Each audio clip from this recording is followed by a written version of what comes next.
Nassau County, New York banned masks in public last night? In New York? Is incredible. I guess it's a conservative area. And my gosh, this is stunning. Tensions boiled over tonight at the Nassau legislature when at least one person was arrested. Look, these people are upset during a that they're heated not forced to wear discussion masks. about the county's Mask Transparency Act. The measure makes it illegal to wear a mask in public unless it's for the person's health, religion, or celebratory purposes. A similar state law had been on the books prior to the COVID pandemic. This law endangers my life. This law endangers the lives of many people. Bridget Jones is immunocompromised and came from Harlem to speak against the measure. Criminalizing a tool that literally is PPE. It's a mobility aid. It saves lives. The county legislature passed the bill along party Who's she voting lines. for? All 12 Republicans voted in favor. All 7 Democrats abstained. Supporters say it prevents people from committing crimes or acts of violence while hiding behind a mask. This bill addresses the urgent need to mitigate potential threats to the community's safety and to ensure accountability. From the heart. Yeah. Okay. Wow. I mean, there's some mentally ill people at that meeting. And what's her name? Bridget Jones, whatever, who was interviewed there. Did you see how she was turning toward the... I don't know if you want to play this again, but she kept turning toward the reporter. It's like, your neck looks fine. What's with the neck brace? Pandemic. This law endangers my life.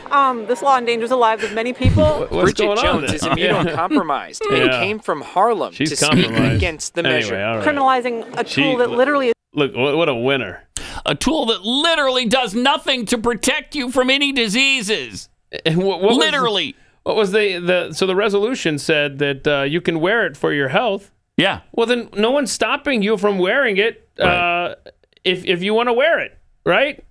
I don't understand. Is that...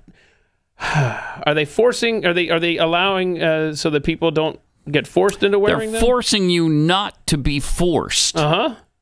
Is what's essentially happening, and she has a real problem with that. That's a mental illness right there. Please govern me harder, Daddy. Well, these are sheeple. They just want to be led. They want to be herded, and they want to be led. And she came from Harlem to protest, right? Yeah, doesn't even. That's not even Nassau Nassau County. If I'm not mistaken, isn't Nassau County Long Island? Yeah, I think it's out there. Yeah. So what is that? Yeah, she lives in New York County. Why don't you go back to New York County and stop worrying about Nassau County business? Jeez. So you want to be forced to wear a mask? Yes. Of course. Force everyone else. We want to force you to do everything. As long as it's the government forcing you, they're perfectly fine with it. Totally fine with it. And yet it is Donald Trump who we have to worry about being a fascist. Love this article from a New York Times, a New York University, NYU professor, wrote an article for Politico tying Donald Trump to Benito Mussolini. There we go. Because of the assassination attempt. So he writes, on April 7th, 1926, fascist leader Benito Mussolini gave a speech to a conference of surgeons and then began walking with his aides through the streets of Rome. When he reached Piazza del Campidoglio, an Irish-born British pacifist named Violet Gibson stepped out of the crowd and shot him because she's a pacifist, right? She wants peace. So this was a mostly peaceful assassination attempt. The bullet grazed Mussolini's nose, and Gibson tried to shoot him again, but her gun malfunctioned, and police quickly detained her. Mussolini himself was whisked to safety, but a few hours later, he appeared in public to reassure his fans and posed for a photograph with a big white bandage on his nose.